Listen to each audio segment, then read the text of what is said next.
Shalom, selamat pagi anak-anak remaja satu yang Tuhan Yesus kasihi. Selamat hari Minggu. Apa kabar ada di hari ini? Ya, amin. Puji Tuhan karena kebaikannya Kak masih tetap ada sampai saat ini. Ya, adik-adik, sebelum kakak pengasuh menyampaikan materi di hari ini, Kak akan membaca firman Tuhan yang terambil dalam Kitab Mazmur 139 ayat 7 sampai dengan ayatnya yang 13. Tapi sebelum itu, mari kita berdoa untuk pembacaan firman Tuhan kita. Kita berdoa.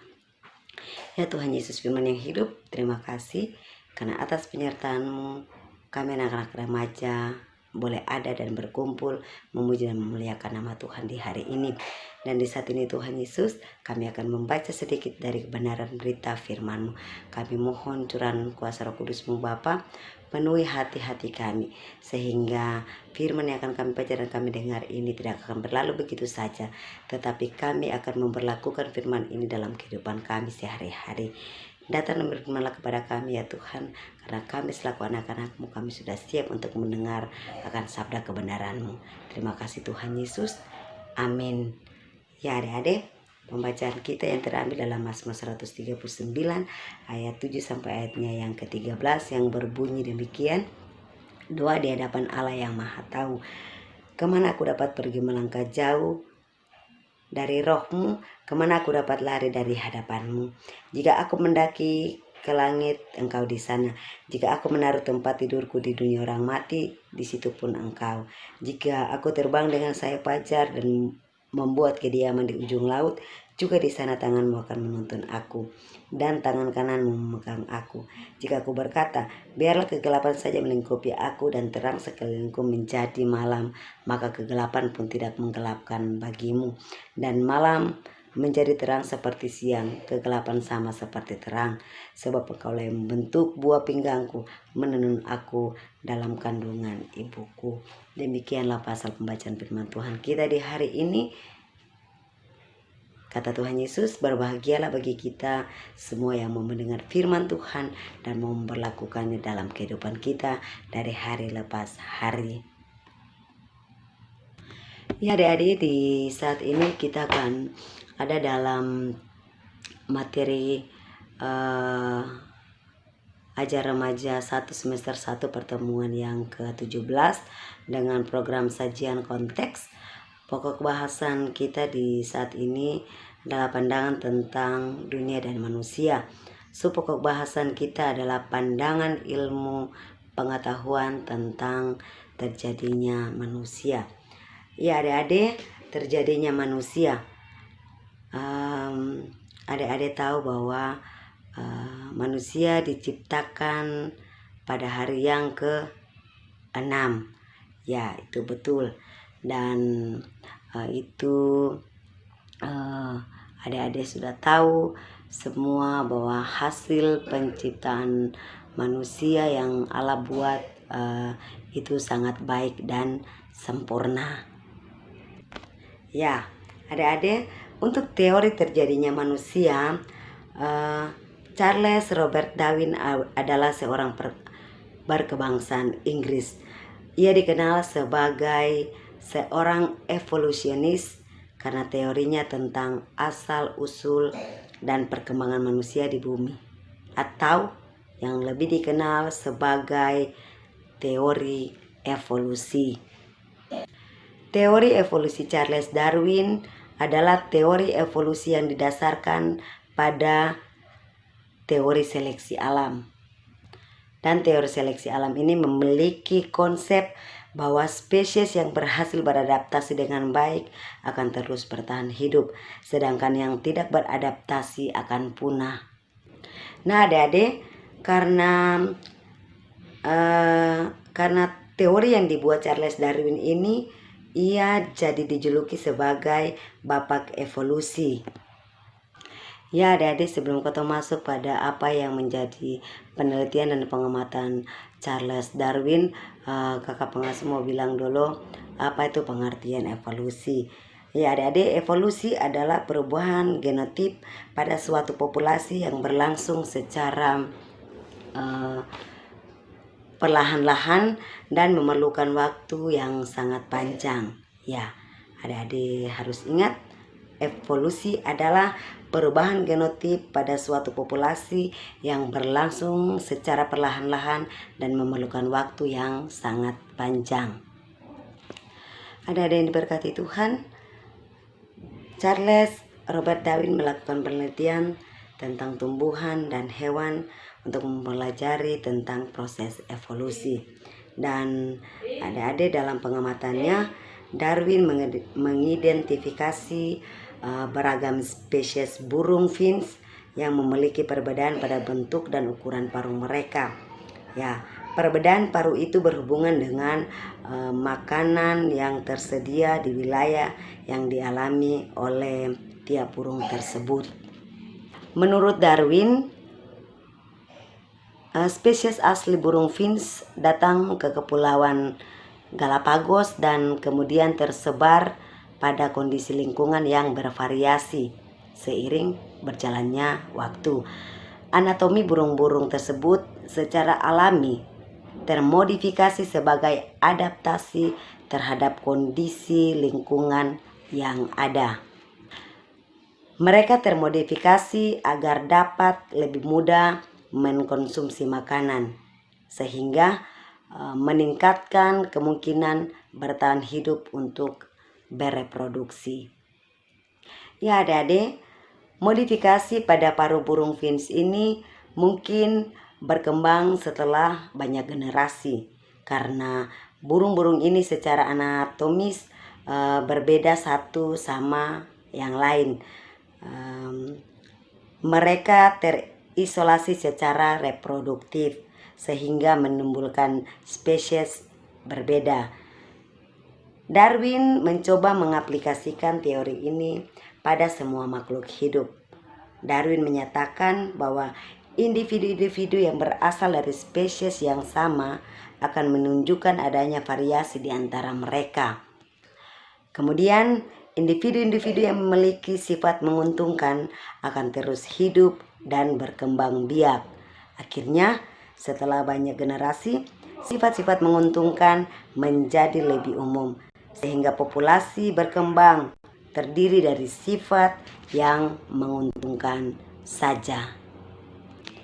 Ya adik-adik yang diberkati Tuhan, secara umum penemuan fosil manusia dari zaman ke zaman terbagi atas 3 kelompok, yaitu manusia kera, manusia purba, dan manusia modern. Yang perlu diingat adalah bahwa teori ini hanya dugaan dan tidak terbukti kebenarannya. Ya adik-adik yang diberkati Tuhan, dari ketiga kelompok penemuan fosil yang tadi sudah kakak pengasuh sampaikan kepada adik-adik, kita lihat dari pertama tentang manusia kera yang berasal dari Afrika Selatan. Di dalamnya ada 2 penemuan yang ditemukan. Yang pertama, Australopithecus africanus ditemukan di desa Taung di sekitar Bechuanaland, ditemukan oleh Raymond dari tahun 1924. Bagian tubuh yang ditemukan hanya fosil tengkorak kepala saja. Itu penemuan pertama dari manusia kera di Afrika Selatan. Dan yang kedua, Paranthropus robustus dan Paranthropus transvalensis. Ya, 2 penemuan tersebut ditemukan di daerah Amerika Selatan dengan ciri isi volume otak sekitar 600 cm kubik. Ya adik-adik harus ingat itu. Terus yang kedua, manusia purba atau Homo erectus. Manusia purba pada saat itu ada 4 penemuan yang ditemukan. Dan yang pertama, Sinanthropus pekinensis adalah manusia purba yang fosilnya ditemukan di Gua Naga, daerah Peking, negara Cina, oleh Davidson, Black, dan Franz Waderens.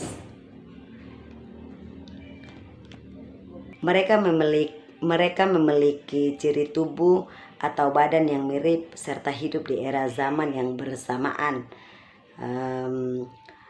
Mereka juga memiliki volume isi otak sekitar kurang lebih 900 sampai 1200 cm3. Yang kedua, Meganthropus palaejavanicus atau yang disebut manusia raksasa Jawa. Meganthropus palaejavanicus ini ditemukan di Sangiran di Pulau Jawa oleh Van Koningswald pada tahun 1939 sampai 1940. Ya adik-adik. Yang ketiga, manusia Heidelberg ditemukan di Jerman. Dan yang keempat, Pithecanthropus erectus. Pithecanthropus erectus dia adalah Pithecanthropus erectus adalah manusia purba yang pertama kali fosil tulang belulangnya ditemukan di Trinil, Jawa Tengah pada tahun 1891 oleh Eugene Dubois. Volume otak Pithecanthropus erectus ini diperkirakan sekitar 770 sampai 1000 cm3. Dan kelompok yang ketiga dari penemuan fosil ini adalah manusia modern. Ya adik-adik, pengertian atau arti definisi manusia modern adalah manusia yang termaksud ke dalam spesies Homo sapiens dengan isi volume otak kira-kira 1450 cm3, hidup sekitar 500.000 hingga 150.000 tahun yang lalu.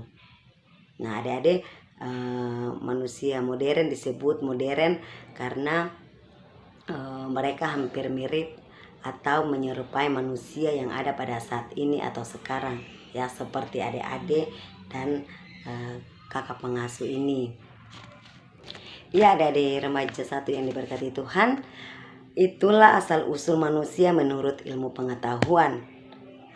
Sebagai remaja gereja, adik-adik harus meyakini bahwa adanya Tuhan Allah Sang Pencipta. Adik-adik harus tetap pada iman bahwa manusia diciptakan oleh Tuhan pada hari yang ke-6 dengan menggunakan tangannya sendiri.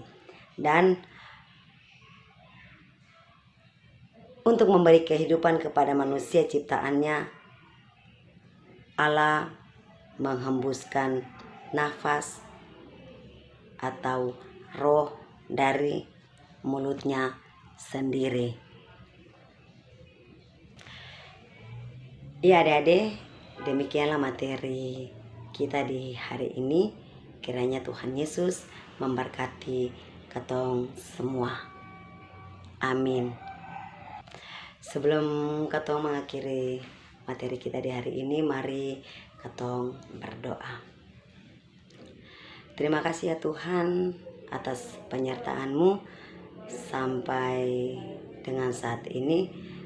Terima kasih juga Tuhan untuk materi yang sudah boleh disampaikan oleh kakak pengasuh bagi kami anak-anak remaja 1. Tuhan Yesus, biarlah apa yang sudah boleh disampaikan bagi kami di siang hari ini boleh menjadi sesuatu yang nilai tambah di dalam kami menjalani hidup kami ke depan.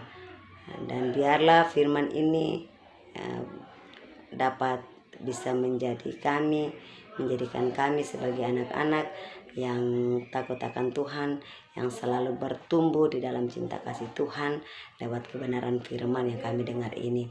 Inilah kami Tuhan Yesus, ampuni salah dan dosa yang kami lakukan. Hanya di dalam nama Yesus kami berdoa. Amin. Selamat hari Minggu adik-adik, selamat berjumpa lagi. Dah.